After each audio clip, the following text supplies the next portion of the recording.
Assalamualaikum warahmatullahi wabarakatuh. Hai sahabat virtual dimanapun Anda berada, alhamdulillah berjumpa dengan saya Wahyu Saputra yang akan membawakan acara Syiar Ramadan, dialog interaktif hikmah Ramadan yang diselenggarakan oleh IAIN Ponorogo. Baik sahabat virtual, pada kesempatan kita kali ini saya sudah bersama dengan seorang dosen. Beliau adalah dosen IAIN Ponorogo sekaligus Dekan Fakultas Usuluddin dan Dakwah IAIN Ponorogo. Beliau adalah Bapak Dr. Haji Ahmad Munir MAG. Bagaimana Pak kabarnya? Alhamdulillah, semoga sehat selalu. Beliau adalah seorang yang sangat berkompeten, sudah pakar dalam bidang dakwah. Bagi sahabat-sahabat nanti yang ingin berkenalan lebih jauh, ingin berinteraksi lebih jauh dengan beliau, sahabat-sahabat bisa mendaftarkan diri kuliah di IAIN Ponorogo, baik mengambil jurusan S1 ataupun S2. Kita bisa menyerap banyak ilmu dan hikmah dari beliau, apalagi beliau adalah sosok yang sangat mumpuni dalam bidang ilmu dan sangat bijaksana ya tentunya. Di IAIN Ponorogo ini adalah kampus yang sangat menarik sekali tentunya. Satu-satunya kampus PTKIN negeri yang ada di wilayah Karis dan Madiun, yang tentu banyak menawarkan beberapa kelebihan. Salah satunya kuliah di sini itu tentu UKT dan SPP-nya itu sangat terjangkau jika dibandingkan dengan kampus-kampus yang lain di wilayah Karis dan Madiun atau bahkan di PTKIN yang lainnya. Kampusnya berakreditasi B, mempunyai 22 program studi terakreditasi A dan B yang bisa sahabat pilih sesuai dengan peminatan sahabat, dan menyediakan banyak sekali program beasiswa, mulai dari beasiswa bidik misi, beasiswa prestasi, beasiswa tahfidz, beasiswa Bank BRI, Basnas dan sebagainya yang bisa Anda dapatkan ketika kuliah di IAIN Ponorogo. Dan satu lagi yang tak kalah menarik, di sini ada jaminan UKT 1 alias SPP 400.000 dalam satu semester, sangat terjangkau sekali tentunya. Ini khusus bagi sahabat-sahabat yang mendaftarkan diri di jurusan manajemen zakat dan wakaf pada Fakultas Ekonomi dan Bisnis Islam. Oke, untuk selanjutnya itu tadi sekilas profil dari narasumber kita dan profil IAIN Ponorogo. Baik, pada kesempatan kita kali ini kita akan membahas lebih lanjut, mengupas lebih lanjut tentang tema kita pada hari ini. Tentu temanya tidak jauh seputar tentang tema Ramadan, yaitu tema Nuzul Quran yang akan disampaikan oleh beliau Bapak Dr. Haji Ahmad Munir MAG. Untuk selanjutnya, waktu dan kesempatan saya silahkan kepada beliau. Monggo Bapak. Terima kasih. Bismillahirrahmanirrahim. Assalamualaikum warahmatullahi wabarakatuh. Alhamdulillahi wa kafa ala nabiyil mustafa wa ala alihi wa ashabihi man ihtada amma ba'd. Para sahabat virtual yang berbahagia, di tengah-tengah Ramadan ini kita sedang berada dalam suasana yang prihatin, yaitu suasana COVID-19. Mudah-mudahan di bulan yang suci, di bulan yang agung ini, dengan doa-doa yang kita lantunkan, musibah pandemi ini Allah Subhanahu wa taala akan segera mengangkatnya. Amin ya rabbal alamin. Bicara masalah Ramadan tidak lepas daripada bicara masalah Al-Qur'an. Kenapa? Karena memang Al-Qur'an adalah merupakan petunjuk bagi kehidupan muslim. Sumber dari segala ajaran bagi muslim adalah Al-Qur'an itu sendiri. Dan Al-Qur'an diturunkan pada bulan Ramadan. Oleh karena itu, maka bicara Ramadan biasanya tidak lepas daripada bicara Al-Qur'an itu sendiri. Dan sekaligus dalam kesempatan ini kita mungkin akan melihat hubungan atau korelasi antara Al-Qur'an dan Ramadan, khususnya adalah dalam momentum spesifik, yaitu dalam kaitan memperingati Nuzulul Quran di bulan Ramadan ini. Kira-kira kenapa Pak bulan Ramadan ini dikenal dengan Sahrul Quran? Padahal di bulan Ramadan ini kan adalah bulan berpuasa gitu. Baik, Ramadan juga dikenal dengan Syahrul Quran. Ada beberapa reasoning, ada beberapa alasan. Yang pertama, karena memang Al-Quran itu sendiri adalah diturunkan pada bulan Ramadan.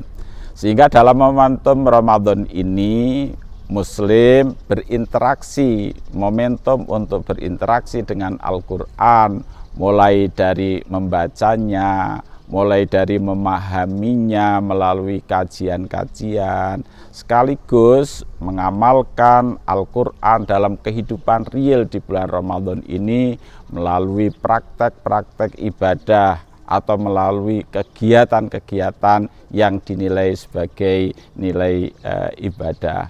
Oleh karena itu maka di bulan Ramadan ini yang dikenal dengan Syahrul Quran memang terinspirasi dari apa yang telah disampaikan oleh Al-Quran itu sendiri, yang dalam waktu yang sama Al-Quran itu sendiri juga diturunkan pada bulan Ramadan ini.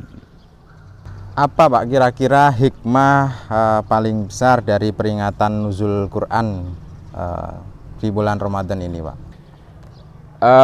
Kita sama-sama menyadari dan mengetahui dan bahkan mungkin mempraktekkan bahwa setiap Ramadan ada momentum, yaitu memperingati atau peringatan nuzulul Quran. Dalam konteks ini bahwa peringatan nuzulul Quran tidak sekedar digital history memory, tidak hanya sekedar memori untuk mengingat digital waktu dan lain sebagainya. Akan tetapi di sana ada beberapa hal di balik momentum peringatan nuzulul Quran ini. Bahwa Al-Quran dengan berbagai konsepnya yang sangat global memang membutuhkan narasi-narasi untuk bagaimana petunjuk itu bisa diterapkan dalam kehidupan. Nah, momentum nuzulul Quran ini itulah momentum untuk menggali lebih dalam, mulai dari apa tujuan Al-Quran diturunkan dan apa fungsi Al-Quran dalam kehidupan.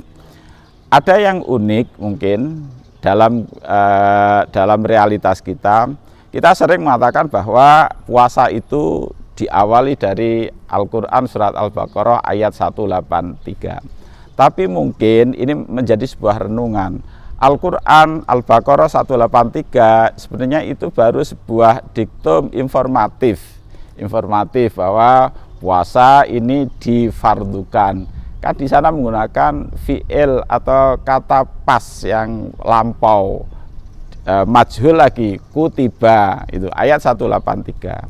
Ayat 184 berkaitan dengan masalah solusi problem-problem yang berkaitan dengan Ramadan tatkala nanti ada katakanlah ada hambatan problem orang Islam dalam melaksanakan Ramadan. Nah, di ayat 185 di situ sebenarnya adalah diktum perintah puasanya. Tetapi ada hal yang unik di ayat 185 tadi. Setelah Al-Qur'an menyebut syahrul Ramadan alladzi unzila fihil Qur'an hudal linnas wa bayyinatin minal huda wal furqan faman syahida minkumus syahra fal yasum. Ada hal yang unik di sini bahwa sebelum di sana ada statement perintah untuk menjalankan puasa, di ayat tadi ada dua hal sampaikan, yaitu ada Ramadan lebih dahulu, terus ada Al-Qur'an disampaikannya. Nah, kita tidak bicara Ramadannya, kita fokus bicara Al-Qur'annya. Di situ Al-Qur'an disebutkan adalah unzila fihil Qur'an hudal linnas wa bayyinatin minal huda wal furqan. Dari statement ini maka kita bisa mengambil suatu hikmah, suatu pelajaran. Aktivitas Ramadan itu tidak boleh keluar dari apa yang memang dituangkan dalam Al-Qur'an. Oleh karena itu Muslim dalam rutinitas Ramadannya ini memang awalnya adalah interaksi secara empiris. Oke lah, mulai dari membaca, dan kita semua sama-sama tahu membaca Al-Qur'an tidak sama dengan membaca apapun. Ditambah lagi membaca Al-Quran di bulan Ramadan tentunya adalah memiliki nilai yang lebih dibanding dengan bulan yang lain. Ditambah lagi interaksi setelah interaksi empiris, ditambah lagi adalah praktis. Amalan-amalan dalam rangka mengejawantahkan kandungan dan isi Al-Quran akan diberi nilai lebih dibanding dengan yang lain. Oke, terima kasih. Sangat luar biasa dan sangat mendalam sekali dari apa yang disampaikan oleh Bapak tadi. Sekilas saja Pak, untuk closing statement pada kesempatan kita kali ini, kira-kira apa pelajaran yang dapat diambil dari peringatan nuzul Quran ini di masa pandemi COVID ini?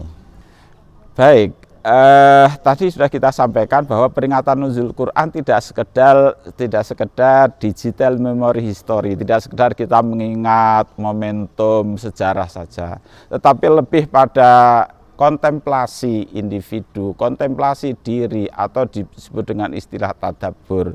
Kita bertadabbur dengan Al-Quran. Dengan bertadabbur Al-Quran, Al-Quran akan interaktif dengan jiwa kita. Di era pandemi saat ini kita dibutuhkan atau kita membutuhkan suatu ketenangan jiwa dan ketenangan batin. Dengan kita bertadabbur Al-Quran melalui peringatan nuzul Quran, mudah-mudahan hati kita akan tenang dalam menghadapi situasi dan kondisi apapun, khususnya adalah dalam kondisi pandemi COVID-19 ini.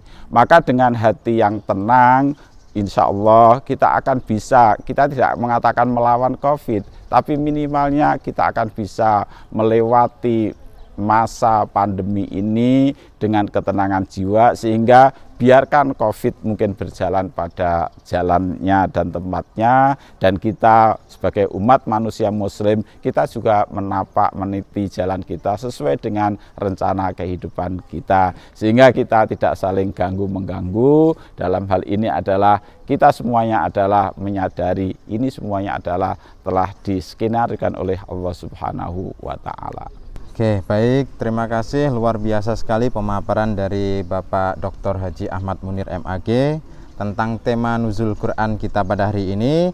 Tentu masih banyak hal yang ingin kita gali dari beliau. Saya juga ingin menggali lebih dalam dari beliau. Dan bagi sahabat-sahabat virtual yang ingin menggali lebih dalam ilmu-ilmu dari beliau, sahabat bisa mendaftarkan diri di IAIN Ponorogo. Dan tentu hari ini masih dibuka pendaftaran dari program UMPTKIN yang masih buka sampai tanggal 9 Mei 2021 nanti. Jadi jangan lewatkan kesempatan ini. Terima kasih disampaikan Bapak Dr. Haji Ahmad Munir MAG, semoga bisa bersua lagi.